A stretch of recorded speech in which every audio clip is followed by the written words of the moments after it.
Hello everyone. हम आज पूरी क्लास 11th का मिड टर्म का सिलेबस रिवाइज़ करने वाले हैं। और देखो, ये रिवीजन है। अगर आपने नहीं पढ़ा है तो थोड़ा सा हो सकता है आपको दिक्कत हो। बाकी मैं अपनी तरफ से कोशिश करूँगी कि मैं जितना भी अच्छे से आपको समझा सकती हूँ बिल्कुल बेसिक से वैसे समझाऊँ। तो देखो, आपकी चैप्टर 1 से लेके 13 तक के सारे चैप्टर्स आ रहे हैं। ठीक है, आपका जो 1 to 4 चैप्टर है वो आपकी थ्योरी है। ओके, और 4 के बाद से लेके 5 to 13 जो हैं आपके चैप्टर्स वो आपके प्रैक्टिकल चैप्टर्स हैं। मुझे जो लगता है आपके पेपर में 60 to 70% प्रैक्टिकल आता है एंड 20 to 30% आपका जो है थोड़ा थ्योरी आता है। तो थ्योरी मैं बाद में कवर करूँगी, जो मैं आपको बता दूँगी कि आपको रिवीजन में क्या क्या थ्योरी करनी है। ठीक है, बाकी अभी हम पहले बिल्कुल बेस से स्टार्ट करते हैं, जैसे हम क्लास में पढ़ते हैं, और धीरे धीरे करके प्रैक्टिकल पढ़ना स्टार्ट कर देंगे। उसको रिवाइज़ कर लेंगे क्वेश्चंस के साथ, जो भी इंपॉर्टेंट क्वेश्चंस होंगे। एंड आफ्टर दैट जो भी थ्योरी इंपॉर्टेंट होगी वो मैं जस्ट आपको एक बारी बता दूंगी, उसको समझा दूंगी, आप उसको याद कर लेना, क्योंकि सारी थ्योरी याद करना इतना इंपॉर्टेंट नहीं है। जो मेन टॉपिक्स हैं आपको याद कर लेना। ठीक है, तो अभी हम पहले इसका स्टार्ट करते हैं चैप्टर 2 अकाउंटिंग टर्म से। देखो, हम रिवीजन भी कर रहे हैं तो पहले हमें ये ज़रूरी है समझना कि हमारे अकाउंटिंग टर्म्स कौन कौन से इंपॉर्टेंट थे और वो क्या कहते थे। ठीक है, तो पहले हम 5 बेसिक वर्ड्स से स्टार्ट करते हैं। The first is capital, liability. I know आपको पता है, पर एक बार ही समझ लो। Asset, capital, liability, asset, revenue and expense. Let's see, capital का मतलब क्या होता है? वो पैसा जो ओनर ने बिजनेस स्टार्ट करने के लिए हमारे बिजनेस में लगाया। ठीक है, तो ये क्या है? Owner invested money in their business. ठीक है, जो भी पैसा ओनर ने लगाया अपने बिजनेस में, इन्वेस्ट किया। ठीक है, अच्छा, ये जो कैपिटल, अच्छा चलो मैं वो बात बताऊंगी। लाइबिलिटी, लाइबिलिटी का मतलब क्या होता है? हमारे ऊपर जितना भी क्या है, उधार, जो भी मनी पेएबल है, जो भी पैसा हमें पे करना है, दैट इज लाइबिलिटी। एसर्ट क्या होती है? ऐसी कोई भी चीज़ जिस पे मेरा राइट है, या फिर ओनर्स प्रॉपर्टी। बेसिकली उस चीज़ पे मेरा राइट होना चाहिए, या फिर वो ओनर की प्रॉपर्टी होनी चाहिए। ठीक है, रिवेन्यू और एक्सपेंस। देखो, एक्सपेंस का मतलब क्या होता है? खर्चा। एक्सपेंस मतलब खर्चा, एक्सपेंडिचर, एक्सपेंस।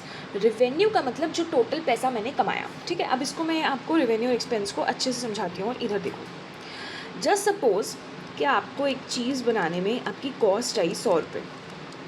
ठीक है, तो ये जो कॉस्ट है ये आपका एक्सपेंस हो गया, ये आपका खर्चा हो गया। आपको उसको कमाने, आपने उसको बनाने के लिए कोई भी अपने जो प्रोडक्ट बनाया उसके लिए उसको खर्चा कितना लगा? 100 रुपये का।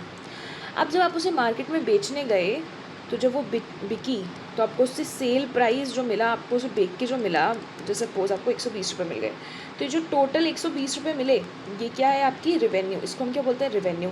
लेकिन अगर आप देखो नट शेल, हमने कितने रुपये कमाए? 100 रुपये तो हमारी जेब से गए, 100 रुपये तो मेरी कॉस्ट लगी गई है ना। मुझे मिले 120 रुपये हैं, लेकिन अगर मैं सिंपल देखूँ तो 120 में से 100 रुपये का तो खर्चा ऑलरेडी मैं पहले कर चुकी थी, वो तो मुझे वो रिकवर हुआ है। तो 20 रुपये की मेरी ये जो अर्निंग है, इसको क्या बोलते हैं? प्रॉफिट या फिर इनकम।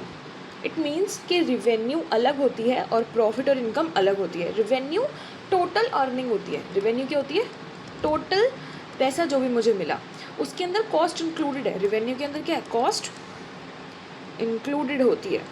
लेकिन जब हम बात प्रॉफिट या इनकम की करते हैं तो वहाँ पर हमारी कॉस्ट इंक्लूड नहीं होती। मतलब ये बताओ नटशेल में आपने कितना पैसा कमाया। ठीक है, तो हमारे 5 टर्म्स तो हमें समझ में आ गए। अब एसर्ट्स में हम और डीपली पढ़ेंगे। एसर्ट्स में देखो, हमने 2 तरीके की एसर्ट्स पढ़ी थी। The first is non current asset and the second is, एक minute, and the second is current asset. Okay ma'am, देखो, जो नॉन करंट एसर्ट होती हैं वो ऐसी एसर्ट होती हैं जो 1 साल के बाद कैश में कन्वर्ट होगी। मतलब 1 साल के अंदर अंदर कैश में कन्वर्ट नहीं हो सकती। Can not converted into cash with in 1 year. जो 1 ईयर के अंदर कैश में कन्वर्ट नहीं हो सकती। और करंट एसेट क्या होती है, जो 1 साल के अंदर अंदर कैश में कन्वर्ट हो सकती है, can be converted into cash with in 1 year. पहले ये समझ में आया। अच्छा, दूसरी चीज़ जो नॉन करंट एसेट होती है ना, वो मैंने जो खरीदी, जो नॉन करंट एसेट, एसेट क्या है, ओनर की प्रॉपर्टी जिस पे उसका राइट है, तो नॉन करंट एसेट ना मैं कभी भी रीसेल के पर्पज़ से नहीं लेती, यहाँ पे नो रीसेल पर्पस। लेकिन जो करंट एसेट्स होती हैं उसमें कभी कभी ऐसा पर्पस हो सकता है कि हमें उसे सेल करना है आगे, ठीक है। तो बेसिकली नॉन करंट एसेट का मतलब क्या होता है, नॉन करंट एसेट में कौन कौन सी एसेट्स आती हैं, जो 1 साल से ज़्यादा चलने वाली हैं बेसिकली, ठीक है। क्योंकि 1 साल के अंदर अंदर वो कैश में कन्वर्ट नहीं हो रही, तो 1 साल से ज़्यादा चलेंगी, तो क्या क्या होंगी, बिल्डिंग, ठीक है, प्लांट, मशीनरी, ये सब क्या है, मेरी लॉन्ग टर्म एसेट्स। अच्छा, ये जो हमारी नॉन करंट एसेट होती है, इनका एक और नाम होता है क्या, फिक्स्ड एसेट्स। इनको हम क्या बोल सकते हैं, फिक्स्ड। ये हमारे बिजनेस में फिक्स्ड रहने वाली हैं कुछ टाइम तक, ठीक है।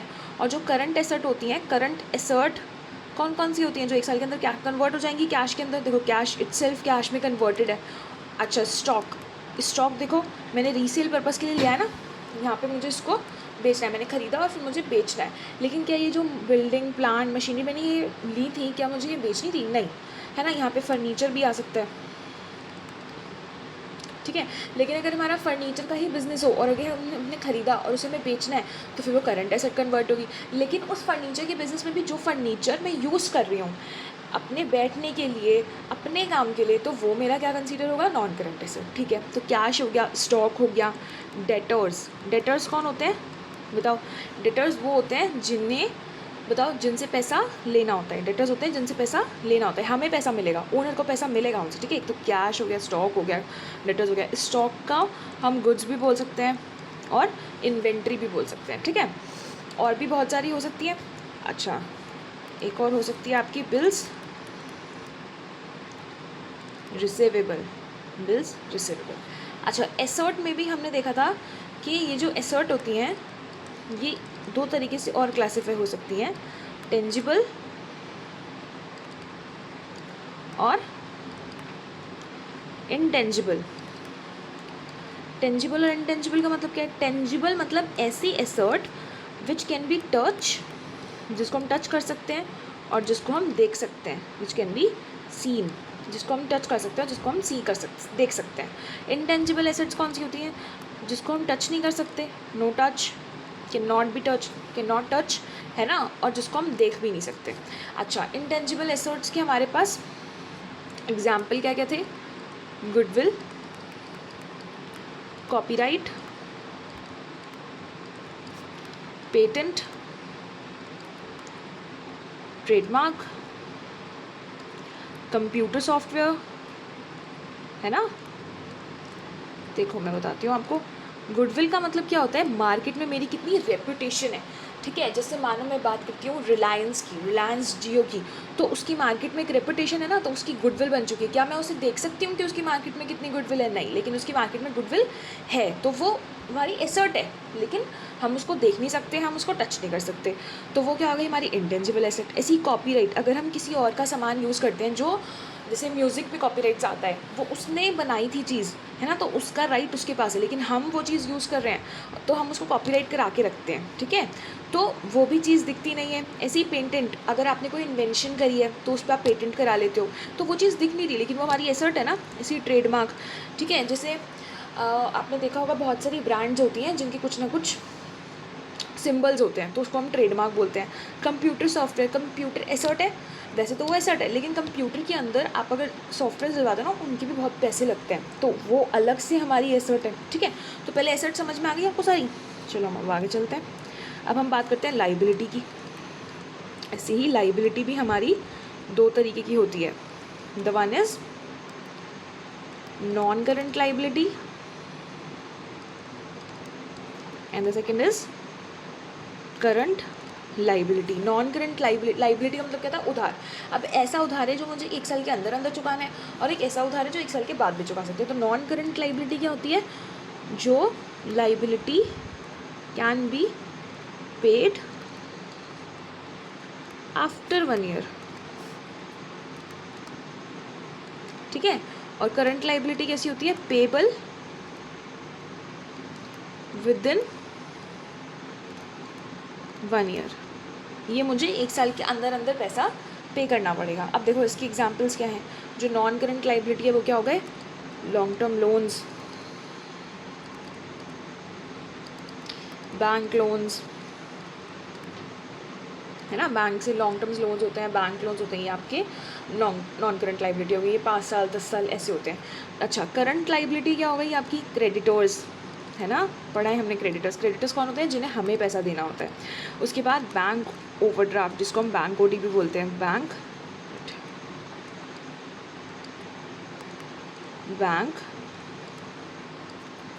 ओवरड्राफ्ट।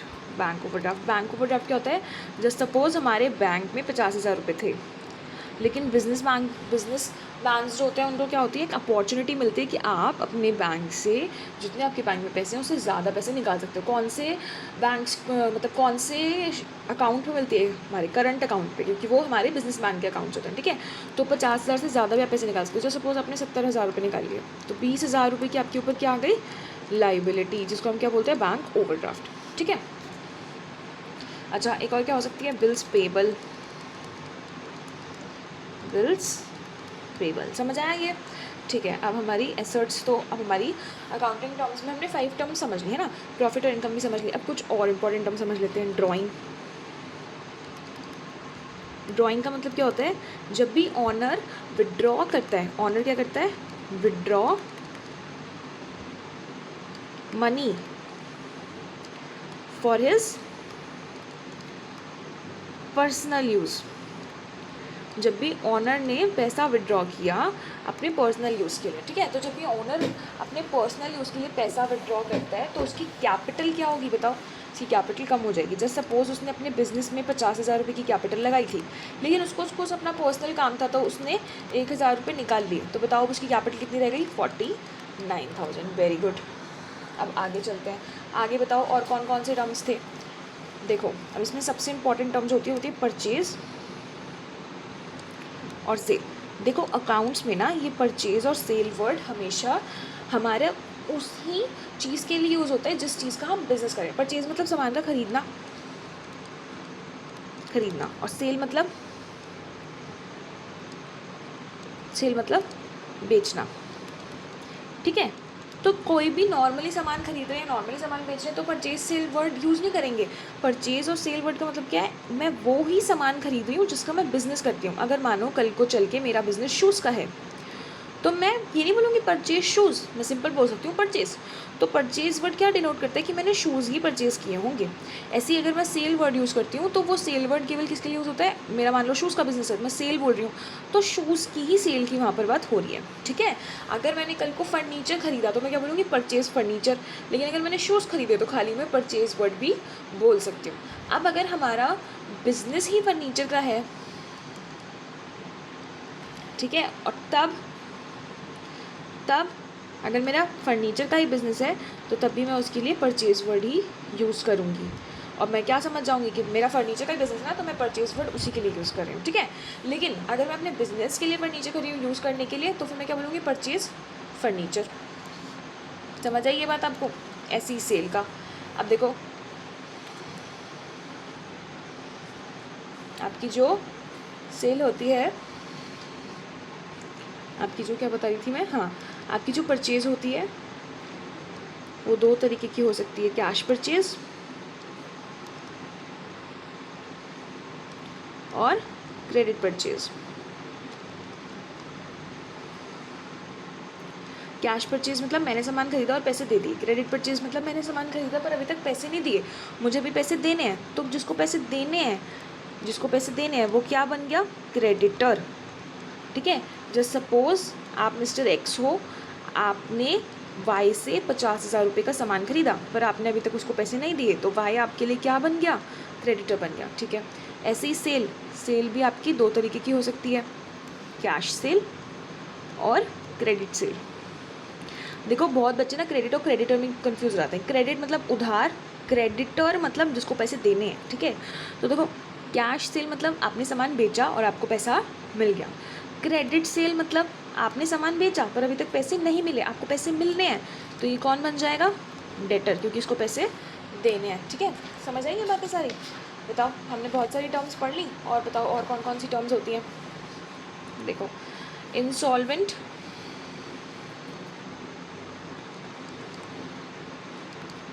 और बेड डेट। ठीक है, अभी जैसे मैंने कहा, मानो कोई मिस्टर एक्स है, ठीक है, और इसने मिस्टर वाई को 50,000 रुपये का सामान बेचा, लेकिन मिस्टर वाई ने अभी तक ये पैसे नहीं दिए, मिस्टर वाई ने 50,000 रुपये नहीं दिए, तो क्या एक्स हमारा ओनर है, ठीक है, तो उसको 50,000 रुपये लेने, तो ये मिस्टर वाई क्या बन गया? डेटर। इसमें हम डेटर बन गया। लेकिन ये मिस्टर वाई इसके पैसे लेके भाग गया, ये अब ये 50,000 रुपये एक्स को नहीं मिलने वाले, ठीक है, तो इसको क्या बोलते हैं? बेड डेट, कि मेरा पैसा डूब गया, ये इररिकवरेबल बन गया, मतलब अब ये पैसा मेरे को नहीं मिलेगा। देखो क्या लिखा है मैंने, ये क्या बन गया? इररिकवरेबल। अब ये पैसा मेरे को नहीं मिलने वाला। बेड डेट मतलब अब ये पैसा मेरा डूब चुका है, ये 50,000 रुपये मुझे नहीं मिलने वाले। ये बेड डेट क्या होता है? मेरा लॉस हो गया, मेरे को नुकसान हो गया। ठीक है, इंसॉल्वेंट का मतलब क्या होता है? इंसॉल्वेंट का मतलब वो कर्जदार हो गया। मिस्टर वाई जो था ना, वो भागा नहीं बेचारा, मिस्टर वाई भी बिजनेस करता था, मिस्टर वाई भागा नहीं है, मिस्टर वाई बिजनेस करता था, लेकिन मिस्टर वाई के सारे घर में, दुकान में ना, सब में फायर लग गई, आग लग गई सारे में। तो मिस्टर वाई के ऊपर इतना लोन हो चुका है कि वो 50,000 रुपये पे नहीं कर सकता बेचारा, वो क्या बन चुका है? कर्जदार बन गया है, वो इंसॉल्वेंट बन गया है। तो इंसॉल्वेंट मतलब कर्जदार, समझ आएंगे आपको? ठीक है, फिर आगे और वर्ड्स पढ़ते हैं हम। डेप्रीसिएशन, डेप्रीसिएशन का मतलब क्या होता है? डेप्रीसिएशन का मतलब होता है जैसे जैसे हमारा टाइम बीतता है तो हमारी एसेट की वैल्यू कम होने लग जाती है। जैसे मानो आज आपने फ़ोन खरीदा, आपने 10,000 रुपये का फ़ोन ख़रीदा, ठीक है, अब ये 10,000 रुपये का फ़ोन आपने 2022 में ख़रीदा, अब आपने 1 साल यूज़ करा, जो सपोज़ इस फ़ोन की वैल्यू क्या अब आप बेचने जाओगे 10,000 की बिक जाएगी? नहीं, सपोज़ अब 1 साल यूज़ करने के बाद ना उसकी वैल्यू 9,000 रह गई है। फिर 2023 में तो 9,000 की होगी, 1 साल यूज़ कर लिया। फिर 2024 आया, 2024 में वो केवल 7,000 का रह गया, इस साल आपने ज़्यादा ही यूज़ कर लिया। तो देखो, टाइम के साथ उस फ़ोन की वैल्यू कम हो रही है। तो पहले साल ये जो 1,000 रुपये की वैल्यू कम हुई, दूसरे साल 2,000 की वैल्यू कम हुई, तो ये जो 1,000 2,000 से वैल्यू कम हो रही है, इसको हम क्या बोलते हैं? डेप्रीसिएशन। मतलब टाइम के साथ जब हम चीज़ को यूज़ करते हैं तो उसकी जो वैल्यू होती है वो कम होने लगती है। अब जितनी वैल्यू से वो कम होता है उसी को हम क्या बोलते हैं? Depreciation. Reduction in the value of fixed asset, इसकी क्या वो है? Reduction in the value of fixed asset, reduction in the value of fixed asset। समझ आया आपको? हाँ मैम, समझ आया। आगे बताओ, और कौन कौन सी टर्म्स पढ़ाई थी हमने? और कौन सी टर्म्स थी? बताओ बताओ, जल्दी बताओ। आप लोगों ने भी तो पढ़ी है बहुत सारी टर्म्स। रुक जाओ ज़रा, मुझे निकालने दो। मैंने से बहुत सारी टर्म्स तो आपको बता दी ना। करंट लाइबिलिटी हो गई, नॉन करंट लाइबिलिटी हो गई, ऑलमोस्ट सारी टर्म्स हमारी हो गई है ना। एक एक्सपेंडिचर भी बता देती हूँ, है ना। एक्सपेंडिचर देखो, एक्सपेंडिचर क्या होता है? खर्चा। एक्सपेंस अलग था, एक्सपेंडिचर अलग है। एक्सपेंडिचर ना हमारे दो तरीके के हो सकते हैं। एक हो सकता है कैपिटल एक्सपेंडिचर, ये आगे हम पढ़ेंगे भी, ये बहुत इंपॉर्टेंट है, इसको अच्छे से समझना। एक होता है कैपिटल एक्सपेंडिचर और एक होता है रेवेन्यू एक्सपेंडिचर। देखो, कैपिटल एक्सपेंडिचर होता है ना, वो रेकरिंग नहीं होता। रेकरिंग मतलब रोज़ रोज़ नहीं होता। कैपिटल एक्सपेंडिचर होता है वो हैवी इन्वेस्टमेंट होती है और कभी कभी होती है, ठीक है। और जब हम कैपिटल एक्सपेंडिचर करते हैं ना, तो वो हमें बेनिफिट जो देता है, बेनिफिट जो हमें मिलेगा, एक्सपेंडिचर से हमें बेनिफिट मिलता है ना, मैं पैसे खर्च करूँगी तो मुझे बेनिफिट मिलेगा, तो बेनिफिट जो है वो मोर देन 1 ईयर का है। मतलब कैपिटल एक्सपेंडिचर जब मैंने किया तो उसका बेनिफिट कब तक मिलेगा? 1 साल से ज़्यादा तक मिलेगा। लेकिन जब मैंने रेवेन्यू एक्सपेंडिचर किया तो बेनिफिट विदिन 1 ईयर मिलके ख़त्म हो जाएगा, 1 साल के अंदर अंदर बेनिफिट मिलके ख़त्म हो जाएगा। अच्छा, जब मैं कैपिटल एक्सपेंडिचर करती हूँ तो उसमें एसेट जनरेट हो जाती है, उसमें क्या हो जाती है? एसेट मेरी बन जाती है, उसमें मेरी एसेट बन जाती है। लेकिन जब मैं रेवेन्यू एक्सपेंडिचर करती हूँ तो नो एसेट फॉर्मेशन, मेरी कोई भी एसेट नहीं बनती। अच्छा, अब मैंने तुम्हें बताया कि जो कैपिटल एक्सपेंडिचर होता है कैसा होता है, रिकरिंग नहीं होता, इररिकरिंग, है ना, नॉर्मली नहीं होता, नॉर्मली नहीं होता, मतलब डेली बेसिस पे नहीं होता, लेकिन ये कैसा होता है, रिकरिंग होता है, ये कैसा होता है, रेकरिंग होता है, ये इररेकरिंग और ये रेकरिंग। रिवेन्यू एक्सपेंडिचर तो डेली बेसिस पे होता है। अच्छा मैम इनके एग्जांपल्स क्या हैं? देखो जैसे तुमने कोई बिल्डिंग खरीदी, तो बिल्डिंग के 1 साल के अंदर अंदर खत्म हो जाएगी? नहीं, बहुत टाइम तक चलेगी। तो ये क्या, कैपिटल एक्सपेंडिचर। बिल्डिंग है तुम रोज़ रोज़ खरीदोगे? नहीं। तो ये मेरी इररेकरिंग नेचर की है और इससे मेरी एसेट भी बन रही है। लेकिन तुमने रेंट पे किया, तुमने वेजेस पे की, तुमने सैलरी पे की, तो ये सारा खर्चा कैसा है बेटा, तुमने रेंट पे करा, तो वो 1 महीने के अंदर अंदर उसका काम, मतलब उसका बेनिफिट मिलके ख़त्म हो जाएगा, है ना, 1 साल से ऊपर तो चलने ही नहीं वाला। ऐसी वेजेस, ऐसी सैलरी, तो ये सब क्या हो गई हमारी रेवेन्यू एक्सपेंडिचर, ठीक है। और देखने दो सेल्स। अच्छा मैंने तुम्हें परचेज़ और सेल्स समझाया था ना, तो परचेज़ रिटर्न मतलब जो सामान मैंने ख़रीदा वो मैंने वापस कर दिया। सेल्स रिटर्न मतलब जो सामान मैंने बेचा था वो सामान मेरे पास वापस आ गया। प्रॉफिट और लॉस तो आपको पता ही होगा, वो तो मुझे लगता नहीं मुझे बताने की ज़रूरत है, ठीक है। तो इसी के साथ हमारा चैप्टर 2 पूरा ख़त्म हो गया, ठीक है। नाउ अब हम बात करते हैं